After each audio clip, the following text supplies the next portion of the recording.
So this is the L right here. I pulled it totally tight from my seam for my profile and polish. And then I feeler gauged back out and gave me a little split for my cuts. That way I don't chip my face. So a perfect split right here.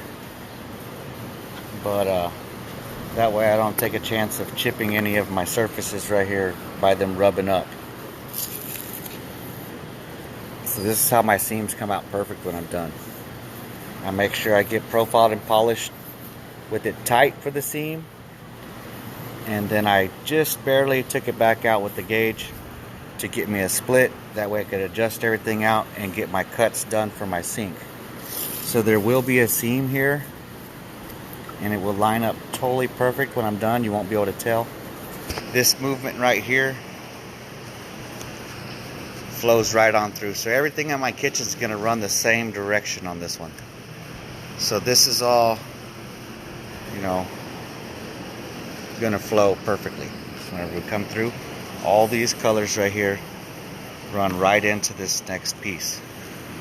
So when I'm done, you won't even be able to tell we have a seam there, because everything in here is running the exact same direction with flow. So whenever this is bumped up tight, you can't even tell there's a gap. I mean, there is no gap whenever it's bumped up tight. But like I said, these tables are in a perfect environment, you know. You got shims here and there everywhere underneath it. So I just like to try to keep my top surface as beautiful as possible, no chip out. So I did shim and pull myself back away before I did all my next steps. But whenever I am done and slide this back together in the house, I mean, it's going to be totally flat and totally tight. There will be nowhere I have a gap at all. But these pieces right here are not supported, so underneath this, so I like to try to give me a little bit of room right here at this split, because whenever I cut this right here, this line's got to be cut, and then this line's got to be cut, and then I got to take out these corners right here with a cut. And I have to have room for this piece to be able to drop out without being in a bind anywhere. That's why I give me a gap right here before I cut my sink. That way when I do, I don't chip nothing in here or in here when I let this piece fall out. If I have this totally tight, there's no room for this piece or this piece to drop. But whenever I put this back together after I drop my sink, you won't even be able to tell. As you can tell, this flow runs right in. Everything right there runs right in. And this is out of 2 different slabs. This was a 3 slab job. So to get this right here perfect takes a lot of attention to detail. And that's what I got for you. So if you need anything done and you want a beautiful outcome, just let me know, because I'm very OCD, and that makes a good benefit for you, because I take this very seriously on the way it looks when I'm done. Everything comes through. Everything. All these colors right here run right on through. This is all the same coloring. This is just what you get when you come to me. OCD quality. Anyways, I gotta get back to work. Ain't got no time to be playing around.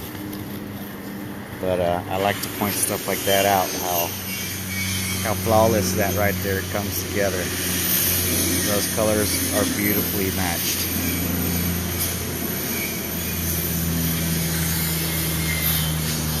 Michael, feel free to comment if you want to when you see this video. Let me know if I pass or fail. Y'all have a good day. As you can tell, this is already, I mean, you might not be able to tell, but it's already dropping.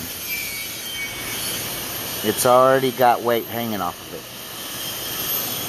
That's why I pull my seam back apart before I do these cuts. That way, when this cut lets this piece drop, I don't chip nothing in here. But that's just the method to my madness, you know, my theory. Not everyone does it the same, but I know whenever I get done, my stuff's flawless. So that's all I can count on. Y'all have a good one. Gotta get back to work.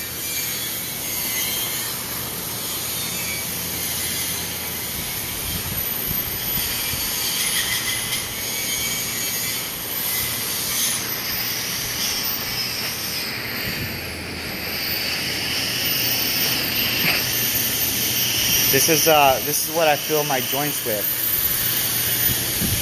which would be a seam. I use premium knife grade stone adhesive. This will never break. Not the way I put it together.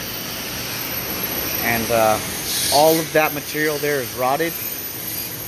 And I have different types of epoxy for different, I mean,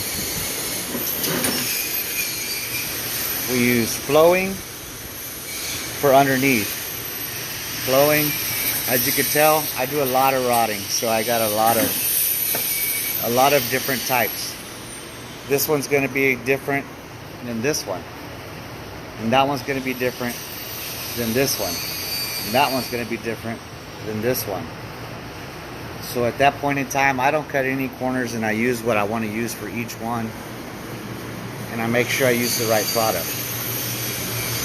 This is all stone adhesive, not cheap. Nothing from anywhere besides a stone dealer. If you're interested in any type of work, we do all types of stone. We got some quartzite ready to go. I'll be cutting this one after I finish this install today.